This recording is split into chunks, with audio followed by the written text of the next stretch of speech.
Do men get raped? When I came out with my rape story in November 2019, it changed my life. Many women reached out to me with their messages of empathy because they could relate with sexual assault, many times in the hands of boys and men they trusted. Many men gave me so much support for having gone through the ordeal. But I also experienced a lot of cyberbullying, again, from men saying things like, "You must have enjoyed it. You are 20 years old. You should have defended yourself. What kind of a man are you? You're looking for clout. There is no way a man can be raped by a woman. Not in this world. No." But what touched me most is the DMs I received from men saying, "This was me. It happened when I was 6, 7, 10, 15. I was raped. It was my uncle, it was my aunt, it was my cousin, it was the neighborhood friend whom everybody loved and trusted. But I've never been able to tell this thing to anybody. I'm married. I'm struggling with intimacy in my marriage right now. I have children. I'm worried if I speak up to my wife about this, she might leave. I'll be judged." Some of them are pastors preaching upon congregations, saying, "I just can't tell them I'm living with this deep-seated wound within me. What will they think? What will they say of the man of God?" I remember a story of a guy who told me he was sodomized and robbed by people he knew. He got so angry, so desperate, he hired goons to go kill them. And he said they will never do that to anybody else because they are rotting in their graves. And I understand where we are. Men are idealized as perpetrators of sexual and gender-based violence. It's almost impossible for us to imagine that somebody who's been idealized as a perpetrator can also be a victim of the same thing.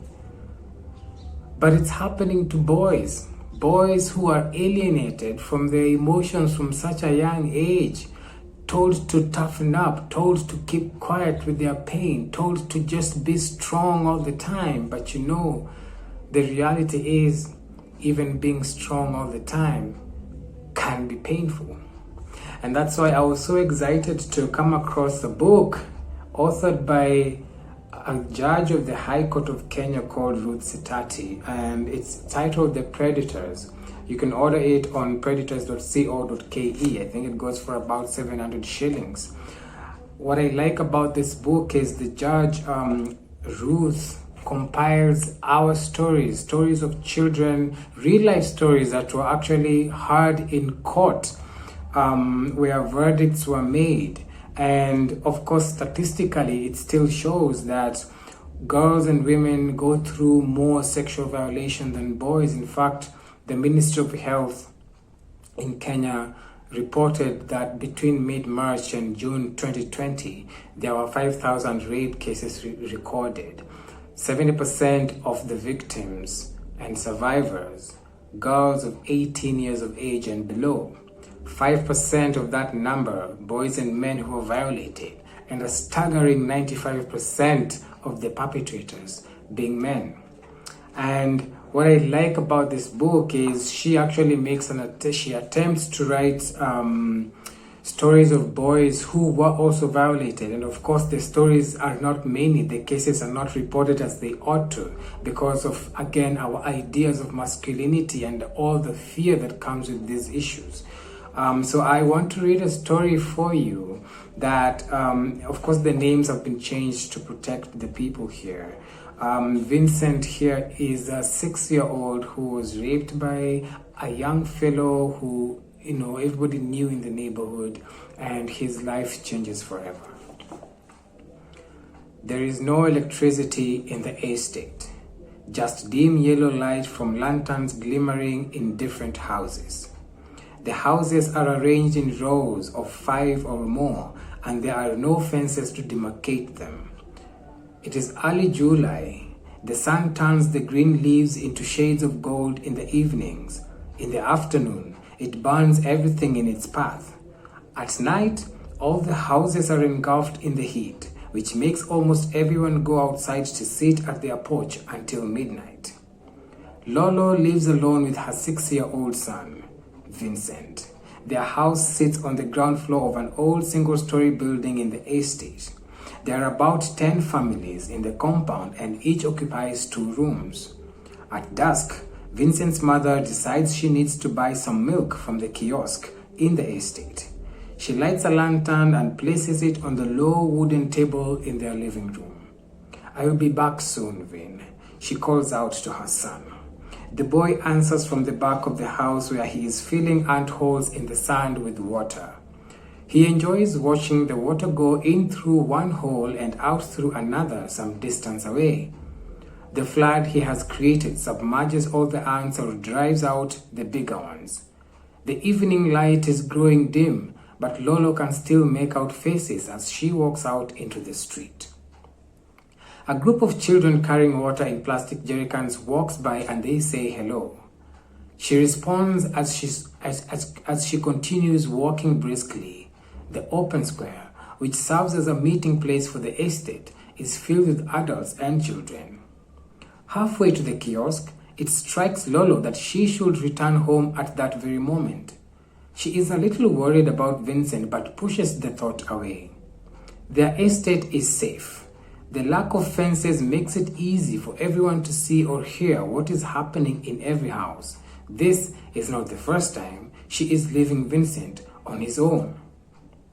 Her mind wanders to the day when he was born.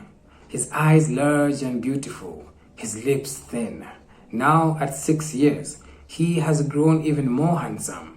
She'd have loved to have more children, but after Vincent's father died, her longing for another child remained a dream. At the kiosk, Lolo meets Abuya, a woman from the nearby estate who is recently bereaved. They exchange pleasantries and Abuya tells Lolo how the funeral went. They discuss the matter for a while, but throughout the chat, Lolo is disturbed by a continuous tug at her heart to go home. By the time the 2 women part ways, the night has made thick and looming shadows out of everything.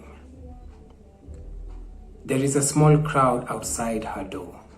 Her heart thuds loudly and she squints, trying to make out who the people are and if Vincent is there. Her son has no history of convulsions, so what could be wrong? She sweeps into the house and finds Vincent in the arms of one of their female neighbors. He is silent but looks like someone who has been crying for a long time. "Mama," he whispers. "Vin," she replies. Her heartbeats are almost audible. "What happened, Vin? I didn't stay away too long, did I?" she asks as she takes him into her arms and cuddles him. Kiko, a young man who lives on the first floor of their building, narrates how he heard a child screaming downstairs and immediately rushed. He discovered that the sounds were coming from Vincent, so he pushed their door open and found the boy cushioned under Tony, a young man from their estate. "What did that animal do to my son? What did he do to my Vin?" Vincent's mother yells, stripping Vincent of his sneakers to examine him. "He raped him," Kiko mutters. "There is too much wickedness in this world," says another. Tony's clothes are littered on the floor. Kiko had hit him hard across the face, forcing him to flee naked from the house and disappear into the night. More neighbors pour in. Abuya, the woman who was chatting with Vincent's mother at the kiosk, has also joined the crowd. The news has spread to the estate. "What happened? What is happening?" They all pause at the same time. Lolo carries Vincent on her back and leaves for the house of the assistant chief of the community. Kiko and 2 other women accompany her. The assistant chief asks Kiko whether he is sure that it was Tony he saw. Kiko affirms that he is sure. The assistant chief takes them to the area chief, who advises them to go to the police station to report the incident. The police take Tony's clothes, which Kiko brought along, Then they issue Lolo with a P3 form for the purpose of seeking medical treatment for Vincent.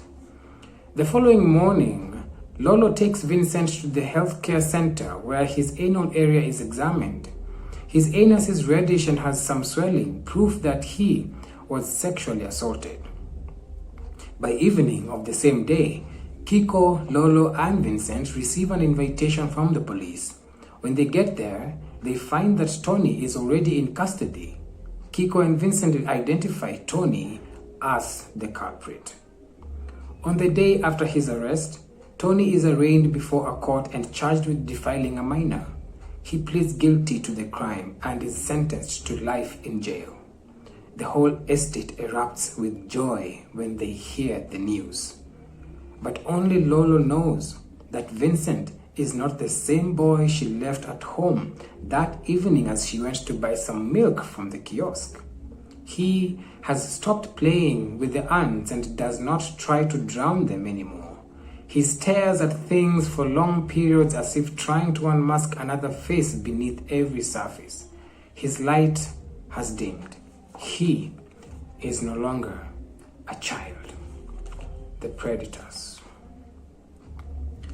The truth is, it's about time we opened up space to talk about sex and sexual violations.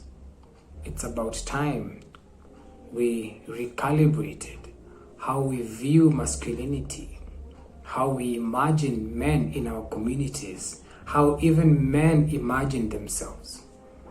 The truth is, men do get raped. The truth is, men are getting raped.